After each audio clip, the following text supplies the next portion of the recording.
Pinakilala na ng OnePlus ang bago nilang flagship smartphone sa China at ito ang OnePlus 12. Kung gusto nyo malaman ang price nito, make sure na panoorin nyo ang buong video. Ngayon, pag-usapan muna natin ang specs and features niya. Meron itong 6.82-inch LTPO AMOLED display with 1440 by 3168 pixel resolution.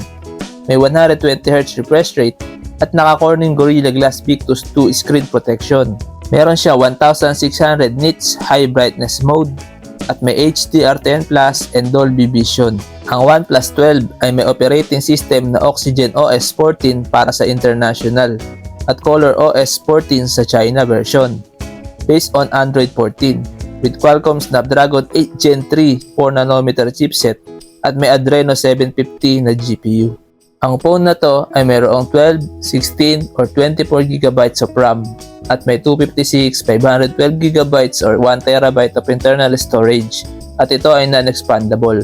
Ang OnePlus 12 ay mayroong triple rear camera setup with 50MP main camera plus 64MP periscope telephoto camera and 48MP ultra-wide camera with dual LED flash, Hasselblad color calibration, HDR, and panorama. At kaya nito mag-record ng video up to 8K at 24fps. Meron nga pala siya ng OIS and Gyro EIS para sa kanyang image stabilization.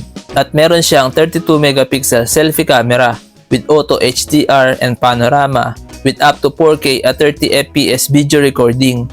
At meron siyang Gyro EIS.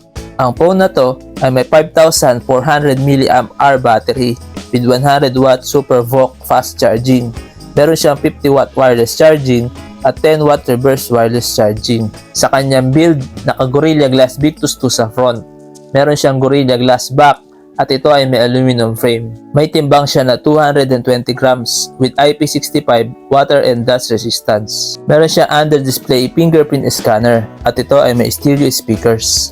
Sa connectivity, meron siyang 5G, Wi-Fi 6, Bluetooth 5.4, GPS, GLONASS, BDS, Galileo, and QZSS, NFC, OTG, and USB Type-C. Ngayon, dito na tayo sa kanyang price. Ang estimated price na OnePlus 12 ay ang mga sumusunod. Ito ay price conversion lamang at pwede pa ito magbago kung sakaling magiging available ito sa Philippines. Guys, anong masasabi nyo sa OnePlus 12? Please comment down below. At kung nagustuhan nyo ang video ito, huwag nyo kalimutan mag-subscribe, like at i-click ang notification bell. Maraming salamat. Peace!